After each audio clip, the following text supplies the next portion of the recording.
Don't tell them that the best way to get through the world is to lie about everything all the time.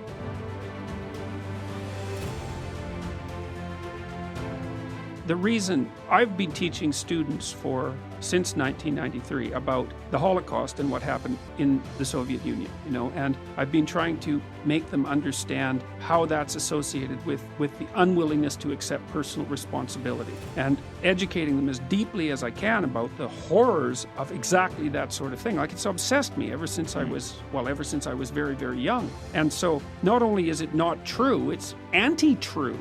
It's seriously untrue. And I think also the other thing that's worth pointing out is that, I get angry comments from time to time about the fact that I post tweets to the Kekistani types, but I get dozens of letters from people who, both from the far left and from the far right, or from the right, who said that they've listened to my videos and as a consequence have seriously modified their views, and they've moved towards the center, which is, as far as I'm concerned, that's a much more appropriate place to be. So there's no evidence for any of that. There's plenty of evidence for the opposite.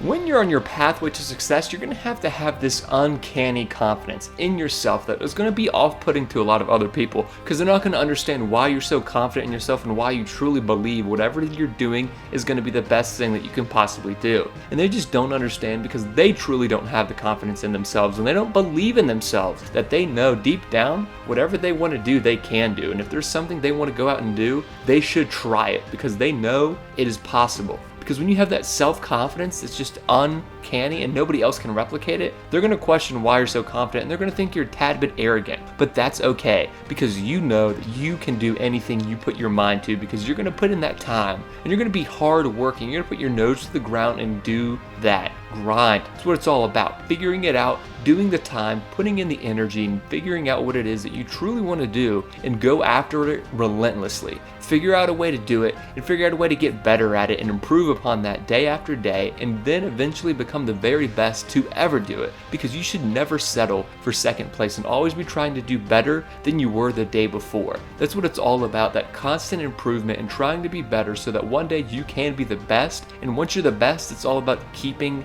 active and not letting your guard down.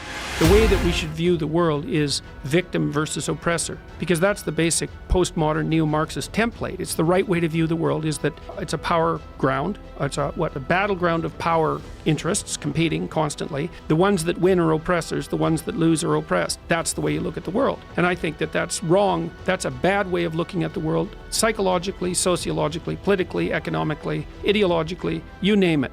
It ends in nothing but catastrophe. I mean, first of all, because it puts your group identity as something that's paramount. And I mean, that's just not, that isn't what we do in the West, let's say. We put your individual identity paramount. And then, that's just for starters, fundamentally. And then I guess the other reason that people are on my case to some degree is because I have made a strong case, which I think is fully documented by the scientific literature, that there are intrinsic differences, say, between men and women. And I think the evidence in that, this is the thing that staggered me, is that when I was 25 or so, I probably weighed about 138 pounds. I smoked like a pack of cigarettes a day. I drank tremendous amount of alcohol. I was from northern Alberta, this rough little town up in northern Alberta called Fairview. And, there were long winters there, and my friends were heavy drinkers, and most of them dropped out of school by the time they were 15 or 16, went off to work on the oil rigs. And, it was a rough town, and we drank a lot. I started when I was 14, and so I had a lot of bad habits, let's say, and I wasn't in great shape physically, and I was also still intellectually obsessed as I am now. So that would have been in 85. But I decided around then, about 85, 84, something like that, maybe a little earlier, that I was really going to try to get my act together.